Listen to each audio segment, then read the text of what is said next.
Joining us now, Kevin Klein, counselor for Tuxedo, Charleswood, and Westwood. Kevin, Happy New Year. Happy New Year, Hal.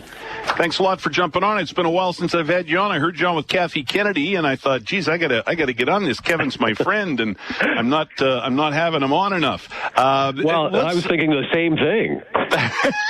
Well, of course you were. You're a politician, but you're one of my favorites. You know, you're one of my favorite politicians.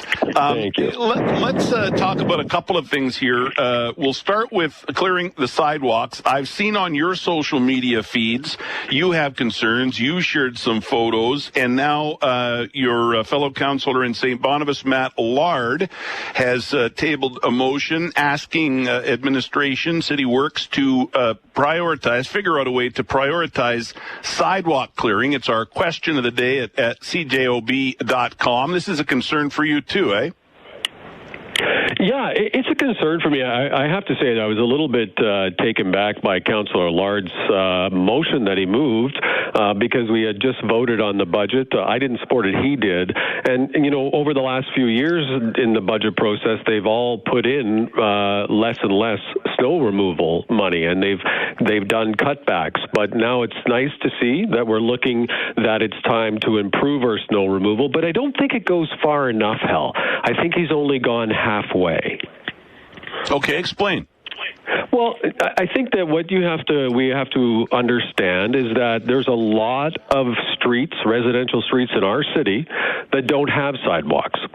So people are walking their dog, or they're pushing the stroller, or walking their kids on the street. And it's more dangerous because you have cars driving, you have slush going back and forth, you don't have anywhere to jump out of the way.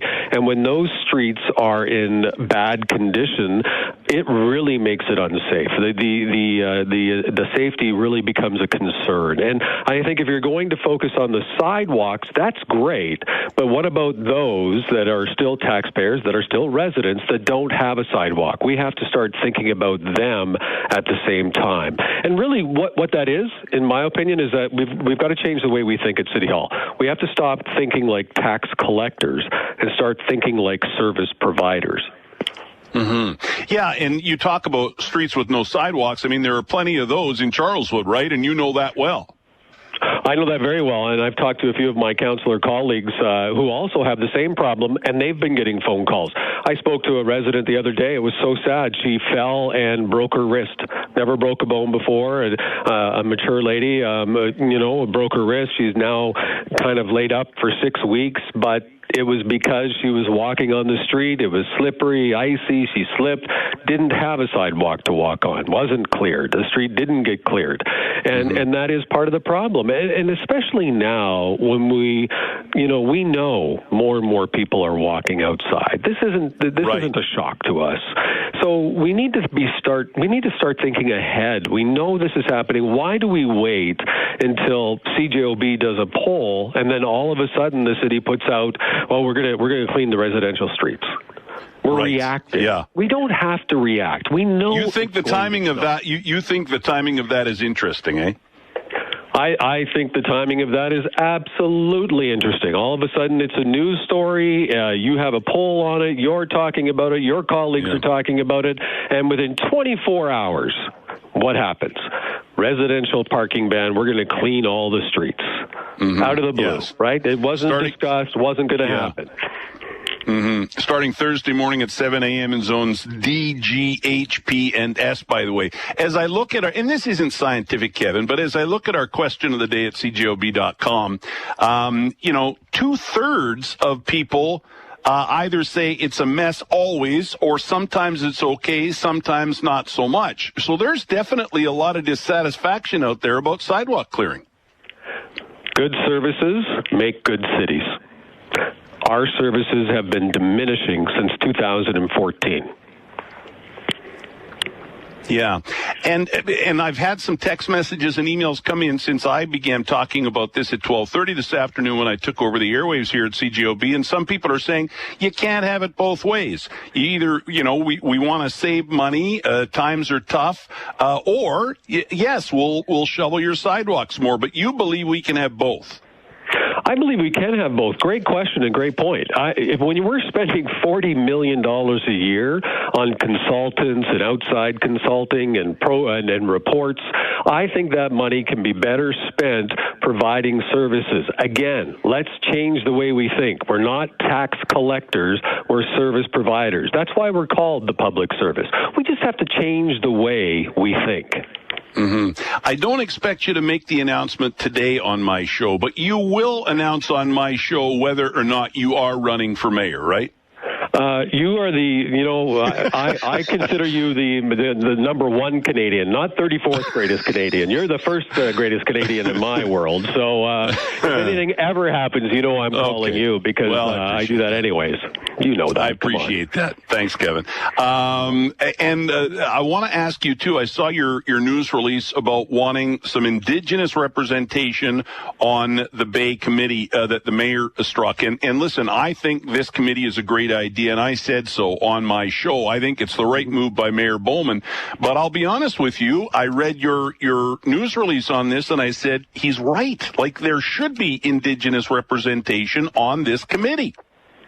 Well, thank you for that, Hal. As you know, I'm a Métis. I have my card, and I've been researching my family roots, especially on my mom's side, and I'm learning it's Cree, and I'm learning more and more about it. But I also finished taking the Indigenous course at the University of Alberta, something I'm very proud of. And I learned a lot through that course. And really, when we go back in history, Winnipeg plays such a key role in the development of our country and the relationship we have with Indigenous people.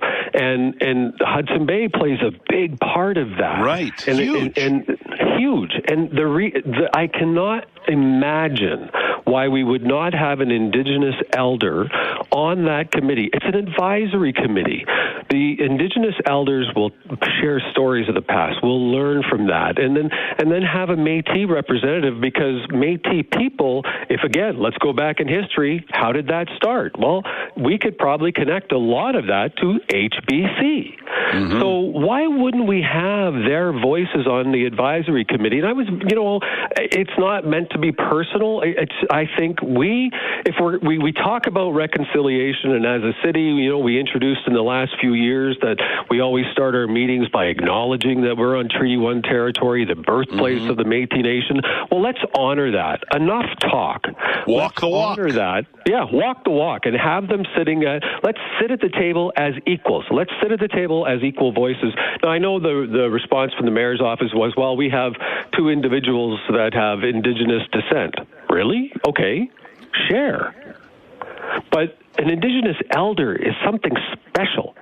There are elders for a purpose and a reason, and there's a meaning to that. And a member of the Métis Nation is important. So, unfortunately, I haven't heard back from the mayor's office or the mayor, but I haven't talked to him since April. Well, you won't have him around to talk with. You won't have to worry about him too much longer, I guess. Let's hope there is better communication. Whoever becomes mayor, whether you decide to run or not, Kevin, I just really hope for better communication at City Hall. I think it's important for Winnipeggers. And I mean, just like your news release about having Indigenous representation and Elder and Métis on that committee, there's no harm in saying, that's kind of an oversight. We should, thank you, Kevin. And it should be about communicating and not, I don't know, it just seems so... It's about division in politics, right? And we don't need it to be egos, politics, or any of that kind of stuff. And you're right. I mean, we can do so much more. Like, this city has so much potential. Look at all the great things that have come from this city and the residents and some of the achievements we've had from this city. All I really want to do, Hal, is I want to do whatever I can to unleash the potential that this city has. That's really my objective. It doesn't matter. Well, I think that's what we all want, Kevin. We all want that, right? As Winnipeggers, whatever the political stripe, whether they're a Kevin Klein supporter or a Brian Bowman supporter, it doesn't matter. We want our city to be better, more inclusive, and communicate better at the highest level and as Winnipeggers over a fence. Right. We want to be the best Winnipeg we can be. Period. Yeah. Yep. Right. Well, listen, I appreciate your help today, Kevin. Thanks a lot for coming on. Thanks for having me on, and again, Happy New Year. Happy New Year. Kevin Klein, councillor for Tuxedo, Charleswood, and Westwood. Your thoughts?